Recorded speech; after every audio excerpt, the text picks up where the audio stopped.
hope everyone had a great working session this morning with the committees. And so we're excited to hear what each committee has come up with. So right now we're just going to start with the RIC committee plenary report back. Who wants to go first? Okay, Michael's going to go first. He's chair of the Professional Development Committee.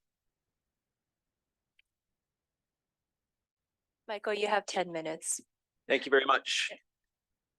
Good morning, everyone, especially the folks joining us virtually. You have missed a fabulous time here in Calgary, thanks to our hosts, especially for the progressively better weather, right? So we're all leaving with a lot of excitement. PD had an opportunity to meet yesterday. The Professional Development Committee is the mobilization arm of this Knowledge Mobilization Network. I want to thank all the committee members for their participation. An item of note is that Boyan is stepping down as co-chair due to some leadership changes at Memorial and some increasing demands on his workload. What I shared, it was a bit of an overview for guests. We had a few folks come by for the first time around who we are and what we do. There's really probably 6 or 7 key components that PD supports with the staff complement we have, and we're very grateful for that. They take a lot of the load off. For a number of years now, PD has supported the Graduate Student Award. There is also a knowledge exchange program. It is I say loosely, a competitive program. It's more just there's an opportunity to apply for funds to be able to collaborate or connect with any of our network partners. Dr. RIC is something that was initiated and staff are taking care of that. Mobilize You, but that bird has flown the nest and thriving as its own working group. We also support special projects. Steve had an opportunity to present yesterday, and PD is providing some support around that. Also, the notion of website, toolkit, and resources, and similarly, that is a staff-led initiative. But the one thing to which PD are actively engaged is around webinars. So I'll share 5 things that we had discussed yesterday. Firstly, with regard to webinars, we acknowledge that the staff is putting out a webinar series through their engagement with the Future Skills Center, and that there is an opportunity for us to differentiate anything that we're putting out, perhaps aligning it to the Mobilize You emerging brand. So anything that is very RIC knowledge mobilization specific from a webinar standpoint could be identified as a subset of Mobilize You. Secondly, we discussed the development of an annual calendar so that we all have more of a clear and common understanding of what is going to be rolled out in the big world of PD. Some of the specific things that were identified, though, with regard to webinars, and this would be something that we would have to collaborate with the implementation committee, is bringing together a lot of our senior leadership. The idea of having a VP's roundtable and the rest of our senior administration participating will allow some of our champions the time and space to talk about their support for knowledge mobilization, but maybe allow some of the others, whether they're relatively new to this or it's a discipline that they're not as familiar with, to get more of a clear and common understanding around what we mean and how we deliver our services.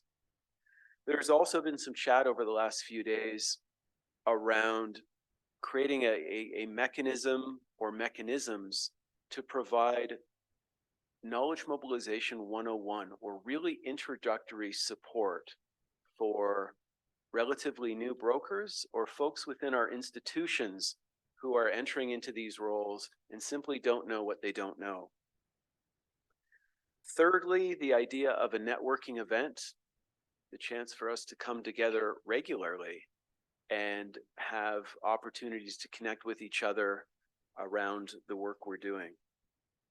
I guess somewhat similar to that third point was something that else discussed, a skills exchange event, virtually, where there's opportunities to connect with our colleagues to learn about the scope of services we're doing. It happens to a certain extent within Dr. RIC, where invariably I think almost every event, somebody gets like a little 10-minute presentation to provide an overview around their scope of services, but this would be a little bit more dedicated and a chance for us to do this a bit more regularly. And I guess it's kind of tying into a broader theme, but number 5, the idea of PD working collaboratively with staff to support that notion of a welcome wagon. When folks are relatively new to the role, and I shared this yesterday, this happens at York, there's a growing decentralization of knowledge mobilization support roles. And our office meets with them monthly. The agenda is simply any and all questions they have. And there's no bad questions. So it can be very specific around things they're doing, but what we might be able to do is structure that so that PD members can locally engage with somebody that's relatively new within, for example, in Alberta, somebody here at Calgary, if there was somebody new at Alberta, like let's say, or another institution, U of C or U of A can say, well, we'll take care of that. We'll meet with them monthly and answer any questions that they have. This could progress to the point where it gets into mentorship, but really that notion of Q&A. At the end of the day, what we want to be able to do is provide some relevant service and support for us so that we can support the needs that we identify, to which I certainly invite folks to connect with myself anytime if there are ideas, thoughts, or questions about PD. We're certainly open to additional people participating in our working group. We meet monthly between September and April, and I would say very intermittently in the summer, maybe once or twice. And there is an opportunity if anybody else wanted to step up in a co-chair role.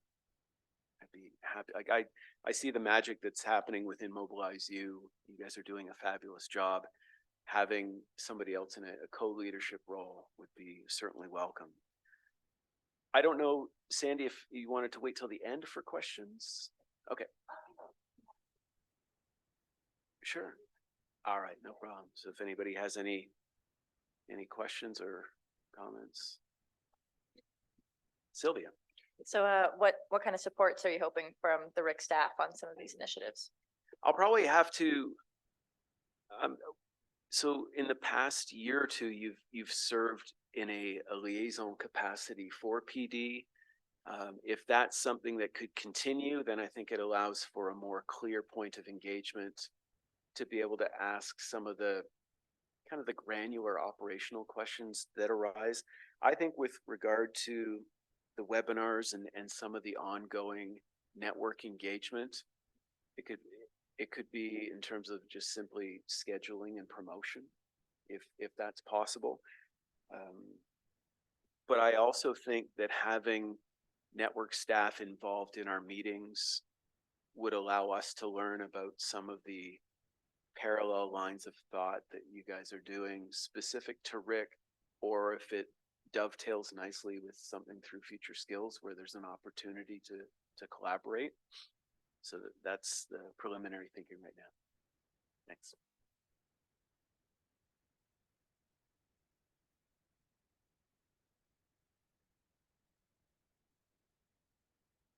Thank you, Michael, for that report back. And the next committee is, who wants to volunteer? I'll pick Krista, Mobilize You, with Lupin and Sophie. 10 minutes, thank you. Okay, feel free to jump in, Lupin. I'm just winging this. So, okay. So what we talked about, we gave the committee a bit of an update about the Mobilize You pilots that are going to be happening at York and SFU starting in early 2024. And the reason for the pilots, we're hoping to see what it looks like to offer Mobilize You at your own institution. And part of the outcomes for that is going to be kind of a package that others can use. So if they want to offer Mobilize You at their institutions, they're kind of ready to go. It's a bit of a train the trainer toolkit kind of thing. And then Julie mentioned that she is getting very close to wanting to offer a French version of Mobilize You at UQAM. And so we talked about the possibility of maybe running that next fall after we kind of get this toolkit together. So that was very exciting. We're looking forward to that. We also talked about the idea of some kind of platform. There's a need for some kind of course platform where we put all the Mobilize You content. At the moment, we're using Dropbox and YouTube, and we need something a little bit more formal, centralized, and a bit more secure. So we had some discussions around that, and also possibly using Slack as a way to communicate. We did get some feedback from participants that they were interested in talking to other participants either during the course or even after the course was over. So we talked about options for that. And then we got into some priorities for next summer's version of Mobilize You. And the plan is to pretty much keep it the same as this summer, just tweaking it a little bit based on the feedback that we got from the survey. There was feedback that some people found the breakout rooms useful. Other people said that they weren't always very useful. This is feedback we've been getting for a couple of years. So I think that's going to be one of the things that we will test out both with the pilots, but also next summer is what can we do to kind of facilitate those breakout rooms and maybe give people a chance to meet and interact a little bit more, some more community building aspects. It might also allow us to kind of facilitate the bilingualism within the Mobilize You course as well, give people a chance to speak to other francophones or other bilingual folks. And then something else that's been on our list for a while is we've been getting feedback that people would like a Mobilize You 201, which I think we thought about maybe renaming to Mobilize You Masterclass. So these are people who already have a good understanding of knowledge mobilization, but they want to dig a little bit deeper and they'd like some supports on that. And so our idea was to possibly set up a brainstorming workshop session before CKF this summer. Either a half day or full day, can invite some people to come together to help us think through what would that look like. So maybe if it's a faculty member who's putting together a large application and would like some time and supports to think through some aspects of that, you know, what would we offer them? What would that masterclass look like? I think that's it. Lupin, anything else? Anything I missed?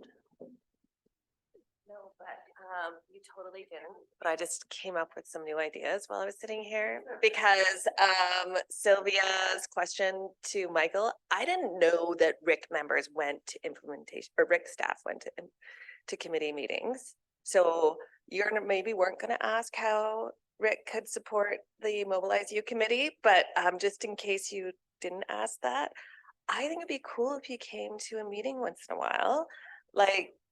So right now we meet monthly, and then January it'll probably be twice a month to run the summer session. So maybe like once a month you joined in, because there are definitely times where like, oh, we need to ask Rick about that. We need to ask Rick about that. And then the potential also there is for this platform concept is that we definitely need Rick, probably staff and money to support that. Absolutely, definitely. We can make sure there's a liaison at the meetings. So just let me know when the next meetings are happening and we'll figure it out. Sounds good.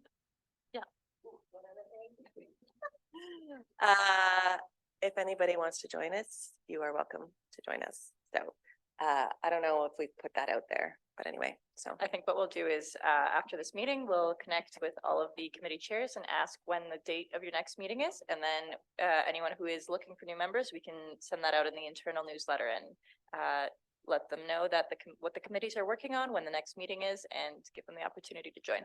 Perfect. Yeah, sounds great. Yes. Probably because I was at the evaluation meeting, not at Mobilize You committee meeting. Was there any discussion of continuing support potentially, or the request for support for coordinator, or keeping Sophie on forever?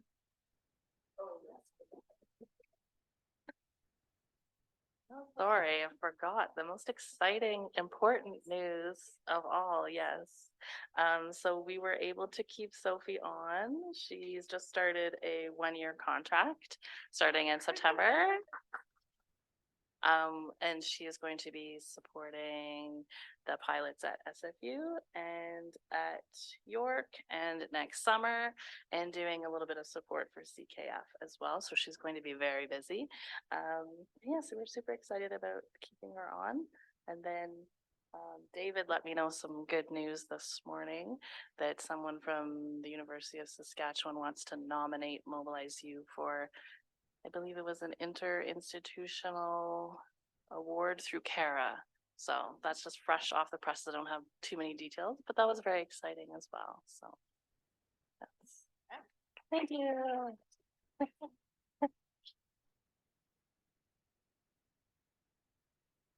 Thank you, Mobilize You team, for the update. And now I'll pass it over to Steve for the update from Evaluation Committee. Great, thank you. I think this might be brief, and anybody who was at the evaluation meeting could fill in the gaps if I forget anything. Or we can just have some conversation about what we're doing, but we are moving on to a new phase with the evaluation work. So building off what happened over the past few years, where we had 2 phases of evaluation. I had a survey to the governance committee, and we went and talked to a number of people all across RIC institutions. The network's growing very fast. So when we initially did this, it was quite a bit smaller. But we had some conversations about maybe about 1.5 years ago about where do we go next. And so we were talking about things like exploring some of the systematic approaches to knowledge mobilization that are happening across member universities, and looking at the kinds of impacts from knowledge mobilization, trying to build up that evidence base. Looking at how different members are building capacity and using that to potentially provide targeted learning opportunities from the network. And so we landed on 3 objectives, and our aim here is to both inform decision-making at the network and for member universities.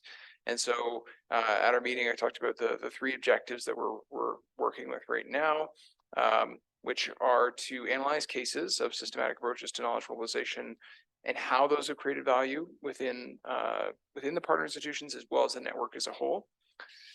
Our second objective is we're going to explore the impacts of institutional knowledge mobilization roles and units within member institutions of RIC, and that's going to be at the individual level, community level, organizational and systems level. And the ideas here, we're trying to build again the evidence base to show the value and the importance of these roles and units for knowledge mobilization.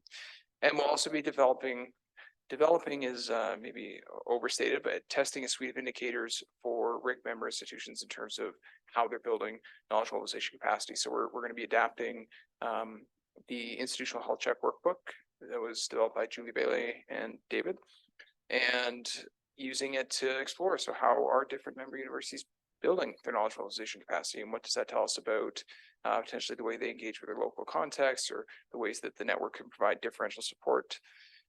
And in terms of where we are with this work, we had some initial delays in getting everything through the University of Calgary, but everything is moving now.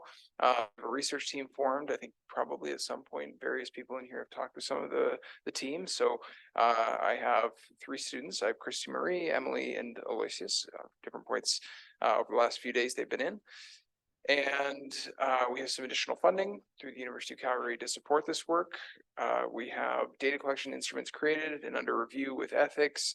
Ethics is under review right now, and likely it's going to be approved probably in the next week or 2 is my hope. And we'll be starting data collection in October. And in the committee meeting, we talked about some things like, what are we going to do with the findings that, and with the data that we have. And one really good idea was that we could create some things like videos, because one of the first objective where we're going to be talking to different members is taking an appreciative inquiry stance. So we're trying to learn what is it that individuals and institutions are doing really well, and so exploring strengths and successes and things like that rather than focusing on challenges or barriers. And so potentially creating a video, mobilizing that throughout the membership so that people can see the kinds of amazing things that knowledge mobilization professionals are doing and impacts that they're having. Yeah, so that's where we are. And we also had a brief conversation about Mobilize You wanting at some point maybe some evaluation work, and we just sort of said we're going to leave it to the committee to decide whether or not waiting potentially until when our team could jump in probably around summer if that's too late, or what kinds of things you're hoping that that committee's hoping for. And did I miss anything for others who were at the evaluation committee? Okay, I think that's probably the high level version. So any questions or comments?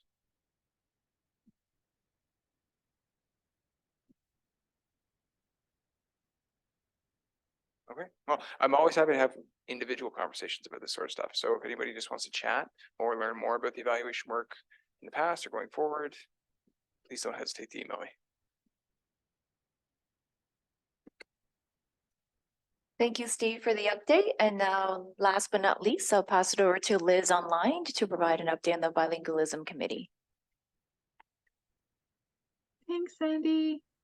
Thanks, everyone. So for the bilingualism committee, Elizabeth and Roberto, if at any point I'm missing anything or I'm misinterpreting anything, feel free to jump in because both of them has provided excellent contributions to today's discussion. So one of the things is that for the mandate and mission of the bilingualism committee, in alignment to that, there were thoughts on the idea of whether the committee name should be changed to Francophonie and Bilingualism Committee.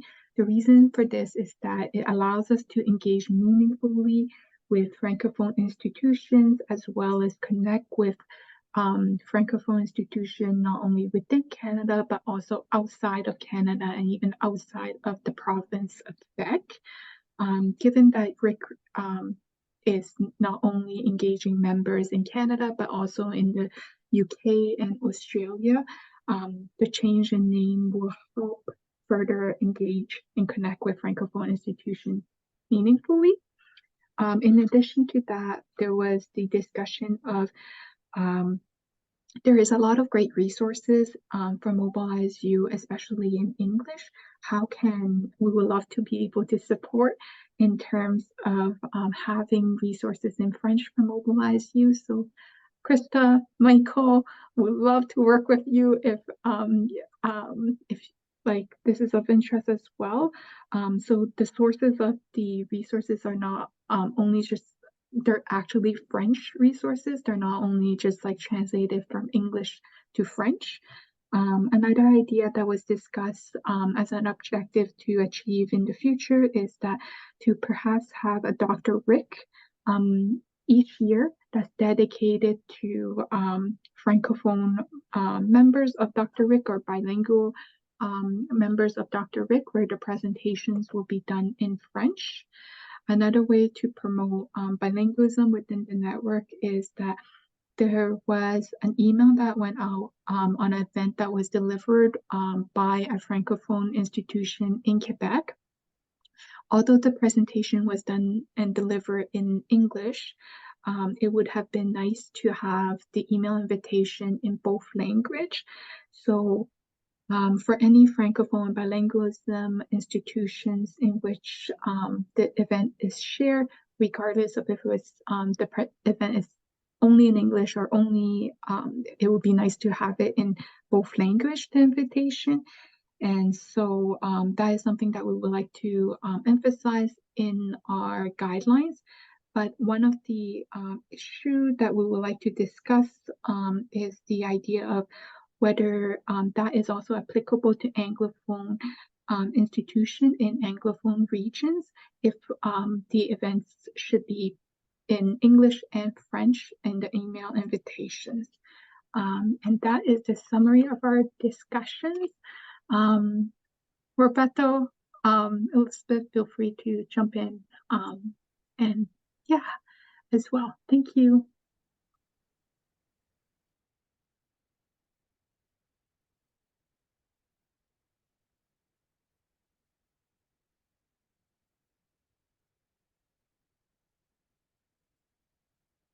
Thanks, Liz. The only thing I'd like to add that we also discussed next year in May, every year there's ACFAS, which is the most important exchange of knowledge in French in Canada, like a conference that happens every year, mostly in Quebec, but sometimes as well in New Brunswick or Ontario. And next year, the ACFAS, it's at the University of Ottawa, and the theme is La mobilisation de connaissances en français. So we thought that, and I had been talking with Julia, so it could be an opportunity to have like a half day of discussions in French about the specific realities. So I've connected with Julie and Elizabeth, and we'd like to, because the way this conference works, different to others, is that anyone can propose like a summit, like a 1 day or 2 day or 3 day or half day summits on any specific theme within the larger theme. So we're thinking of doing something with RIC members and maybe invite other Francophone universities that could also join for those discussions, and it could serve as well as engagement of potential new Francophone members. So we're thinking of maybe doing that in May 2024 as well. Thank you, Roberto. Sorry. Thank you, Liz and Roberto, for the update. So Sylvia, if you want to give a few minutes, a brief update about the implementation committee. Sure thing, Sandy. So the implementation committee met yesterday. They discussed the new terms of reference. So David explained the new structure. Essentially, the old committees were the governance committee and the governance steering committee. They have been now renamed to the member engagement committee and the implementation committee. So the implementation committee is the decision-making body. The member engagement committee will make recommendations up to the implementation committee. And any member of RIC is welcome to join the member engagement committee. It's an opportunity to, as David says, look under the hood and engage with the business of the network. So we will be sending out more information about those meetings in the future. The University of Waterloo's application was reviewed. However, a decision on that was tabled pending further review by the committee, just because we didn't have time to look over it. So that decision will be coming soon. And then the main focus of the implementation committee was reviewing the draft strategic plan to familiarize committee members with it, start thinking about some of the questions around incorporating EDIA, value statements, things like that. So there will be a dedicated session on the plan in late November. There was also a conversation about scaling of the RIC network, identifying challenges and barriers towards that, and how to manage the growth of the network. And then finally, last steps. Implementation committee will meet on the strategic plan at the end of November. As I mentioned, the member engagement committee will be meeting in January, and then the implementation committee will meet again in February. And we will also be looking into fixing our MS Teams, because multiple members have expressed their frustrations with not being able to use it. So we will either try to fix it on York's end, or we will pilot a new platform, potentially Slack or something like that. So we may be asking for your input on what you'd prefer on that front. Thank you, Sylvia, for the update. And yeah, that concludes our RIC committee plenary report back.